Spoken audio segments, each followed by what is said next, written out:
तर बाबांनो, माऊल्याच्या हॉटेलला जेवण केलं. रात्री उशीर झालता, म्हटलं इथनं जेवून जाऊया म्हटलं. फायनली आम्ही सगळेजण जेवायला बसलो.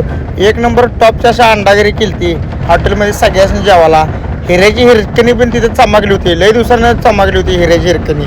आणि जेवण असलं दणका झालतं की नाही, नादखोळा. तुम्ही आणि म्हणला रांडाचा फुकटचा खाऊन आला, तसं काय अजिबात नाही. माऊल्याला विचारा, पैसे देऊन आलो मी तिथं तिघांचं. मग काय असं दणका गिरवीन भात असं टॉपचं लागायला की नाही, विशेष नाही. एक नंबर टॉपचं जेवण झालं. आणि ड्रायव्हर भावांच्या केशाला परवडणारा हॉटेल आहे. #2627. ह्या दादांचं पण कराड रत्नागिरी हायवेला उंडाळे म्हणून गाव लागते. त्या गावात स्टँडवर शिवशंभू नावाचं हॉटेल आहे. तिथे पण ड्रायव्हरांसाठी खास सोय आहे. आणि या दादांनी कधी पण या तिथं हॉटेलला थांबा म्हणून सांगितल्यात सगळ्यांसाठी. मग काय आलो कराडमध्ये.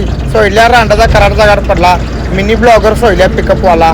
भावानं चहा तीन प्यालो ना आलो गाडीपाशी. सोयल्याची गाडी बघते तर काय नुसता झापूक लाईटा एवढा लावलाय की नाही लावड्यानं. सगळ्या खालनं वरनं नुसता लाईटाच लावलाय. हे बघू शकता नुसता लाईट आहे. त्या गाडीच्या किमती एवढ्या नुसता लाईटाच लावलाय. माझी पण गाडी मागं त्याच्या मागं उभं होती. आपल्या पण गाडीला लाईटा बघा केवढ्या आहेत. आणि सोयल्यानं गाडीला एवढा लाईटा लावलाय की नाही, लय लाईटा लावलाय. सांगण्याचं तात्पर्य एवढं आहे की नाही, ड्रायव्हर एक वेळेस झोपू शकते, पण आपल्या गाडीला कधीच काही कमी पडू देत नाही, हे सांगण्याचं तात्पर्य आहे. तर ह्याच्या पुढचा ब्लॉग बघत राहा. त्यावर लाईक, शेअर, कमेंट आणि फॉलो करा.